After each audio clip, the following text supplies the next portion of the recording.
मोमोज की तीखी लाल चटनी और मोमोज का नाम सुनते ही मुंह में पानी आ जाता है, क्योंकि भाई मोमोज खाना तो सबको पसंद होता है। लेकिन जब भी हम खाते हैं तो हमें ये टेंशन होती है कि ये बाहर की बनी हुई चीजें हैं, अनहेल्दी चीजें हैं। तो अब से आप बिल्कुल टेंशन फ्री होके मोमोज खा सकते हैं, क्योंकि ये मोमोज आज हम घर में बहुत ही हेल्दी तरीके से और बहुत ही आसान तरीके से बनाने वाले हैं। और टेस्ट तो ऐसा होगा कि आपको दूसरे के हाथों के बने हुए मोमोज पसंद ही नहीं आएंगे। तो फ्रेंड्स, अगर रेसिपी पसंद आए तो इसे एक लाइक करना बिल्कुल ना भूलें। तो चलिए इसे बना लेते हैं। इसे बनाने के लिए मैंने 1 कप मैदा लिया है। मैदे में मैंने 1/4 छोटी चम्मच नमक और साथ ही 1 छोटी चम्मच रिफाइंड ऑयल डाला है। हल्का सा रिफाइंड ऑयल डालने से मोमोज बहुत ही ज्यादा सॉफ्ट बनते हैं। अब सभी चीजों को हमें अच्छे से मिक्स कर देना है। अब इसमें थोड़ा थोड़ा नॉर्मल टेम्परेचर का पानी डालेंगे और इसका हल्का सख्त डो बना के तैयार कर लेंगे। जब हम घर पे मोमोज बनाते हैं तो जो हम उसकी पूड़ियाँ तैयार करते हैं वो बिल्कुल मार्केट वालों के जैसे पतली नहीं बन पाती हैं। इसका आटा जब हम हल्का सा सख्त लगाएंगे तो इसकी पूड़ियाँ बहुत ही ज्यादा पतली और बहुत ही आसानी से बन के तैयार हो जाएंगी। अब इसे ढककर हमें 10 से 15 मिनट के लिए रेस्ट देना है।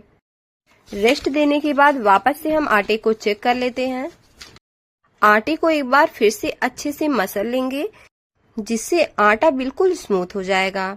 अब इसे हम साइड में रख देते हैं। तब तक हम इसकी चटपटी टेस्टी स्टफिंग तैयार कर लेते हैं, क्योंकि मोमोज को टेस्टी बनाने में स्टफिंग का बहुत बड़ा योगदान होता है। इसके लिए मैंने 200 ग्राम पनीर ले लिया है। पनीर को इस तरह से छोटे छोटे टुकड़ों में तोड़ के तैयार कर लें। उसके बाद उसमें बारीक कटा हुआ प्याज, बारीक किया हुआ शिमला मिर्च, ग्रेट की हुई गाजर और अदरक, साथ ही कुटा हुआ लहसुन। अदरक और लहसुन को थोड़ा मैंने ज्यादा क्वांटिटी में मिलाया है, इससे इसका टेस्ट बहुत ही ज्यादा बढ़िया आएगा। साथ ही इसमें बारीक कटा हुआ हरा धनिया, काली मिर्च का पाउडर और 2 छोटी चम्मच इसमें मैंने डार्क सोया सॉस मिलाया हुआ है। अब 1 छोटी चम्मच इसमें विनेगर डाल देंगे और लास्ट में इसमें टेस्ट के अकॉर्डिंग नमक ऐड कर देंगे। ध्यान रखिए कि मोमोज बनाने की सारी तैयारी पहले से कर लें, उसके बाद इसकी स्टफिंग बनाएं और इसमें लास्ट में नमक मिलाएं। नहीं तो नमक डालने से इसमें जो सब्जियां हैं ये हल्के हल्के पानी रिलीज करने लगते हैं, इससे मोमोज बनाने में थोड़ी सी प्रॉब्लम होने लगती है। अब सभी चीजों को हमें अच्छी तरह से मिक्स कर देना है। हमारी पनीर मोमोज की टेस्टी टेस्टी स्टफिंग बनके तैयार हो गई है। तो चलिए अब मोमोज भी बना के तैयार कर लेते हैं। तो मैंने एक रोटी बनाने वाला चकला ले लिया है, उस पे थोड़ा सा सूखा मैदा डालेंगे। अब गूथे हुए आटे में से थोड़ा सा पार्ट लेंगे, उसको चकले पर गोल करके पेड़े की तरह तैयार कर लेंगे। अब इसे हम बेलना स्टार्ट करेंगे। अब इसे हल्के हाथों से बिल्कुल पतला रोटी बेल के तैयार कर लेना है। तो मैंने रोटियां बेल के तैयार कर ली हैं।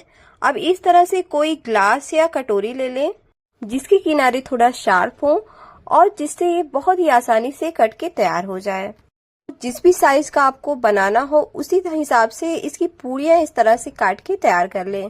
सारी पूरियों को इस तरह से निकाल के अलग कर लें। अब यहाँ पे मैंने एक जालीदार थाली ली है, जिसमें हम मोमोज को स्टीम करेंगे। तो सबसे पहले हम इसे ऑयल से या घी से अच्छी तरह से ग्रेस कर लेंगे। अब बेली हुई पूरियों में से एक पूरी को हाथ पे इस तरह से लेंगे। अब इस पे हम स्टफिंग रखेंगे। अब इस पे 1 से 1.5 छोटी चम्मच स्टफिंग को रखेंगे। फिर इसे पीछे से हल्के हल्के पुश करेंगे और लेफ्ट राइट इस तरह से हल्के हल्के पिंच करते हुए इसे पैक कर देंगे। इस तरह से बहुत ही सुंदर डिजाइन वाले मोमोज बनके तैयार हो जाएंगे। बनाना बहुत ही ज्यादा आसान है। तो लीजिए, बन गया ना बिल्कुल मार्केट वालों के जैसा मोमोज। दूसरा मोमोज भी मैं आपको स्टफ करके दिखाती हूँ कि इसे किस तरह से करना है। सबसे पहले पीछे वाले भाग को हमें हल्का सा आगे लेके आना है, फिर दोनों तरफ से इस तरह से पिंच करते हुए इसे सील कर देना है। इसी तरह से सारे मोमोज को स्टफ करके तैयार कर लें। अब मोमोज के ऊपर से मैंने इस पे हल्का हल्का ऑयल ब्रश कर दिया है। मेरे पास पीनट ऑयल था तो मैंने उसी को हल्का सा ब्रश कर दिया है। आपके पास अगर रिफाइंड ऑयल हो तो उसे भी आप ब्रश कर सकते हैं। यहाँ पे मैंने पानी को पहले ही गर्म होने के लिए रख दिया था। अब इसके ऊपर हम तैयार मोमोज को रखेंगे और 10 से 15 मिनट तक इसे अच्छी तरह से स्टीम होने देंगे। जब तक मोमोज स्टीम हो रहे हैं तब तक बिल्कुल तीखी चटपटी वाली हम इसकी चटनी तैयार कर लेते हैं। मैं बिल्कुल वैसी ही चटनी बनाना बताऊंगी जैसे स्ट्रीट वाले बिल्कुल रेड कलर की तीखी तीखी चटनी हमें मोमोज के साथ सर्व करते हैं। मैंने बिल्कुल लाल लाल 5 टमाटर लिए हैं। इसे मैंने 2 भागों में कट कर लिया है। अब एक बर्तन में मैंने लगभग 1 कप के करीब पानी लिया है। उसमें डालेंगे 7 से 8 तीखी लाल मिर्च और जो मैंने टमाटर काट के रखा था उसे डालेंगे। साथ ही 15 से 20 इसमें मैंने लहसुन की कलियां ली हैं। लहसुन की मात्रा इस चटनी में थोड़ी ज्यादा रहती है। अब मैंने 1 छोटी चम्मच नमक डाल के इसे उबलने के लिए चढ़ा दिया है। इसे हमें तब तक उबालना है जब तक कि ये अच्छी तरह से सॉफ्ट ना हो जाए और इसके छिलके इस तरह से निकलने ना लगे। इसे मैंने उबाल के बिल्कुल ठंडा कर लिया है।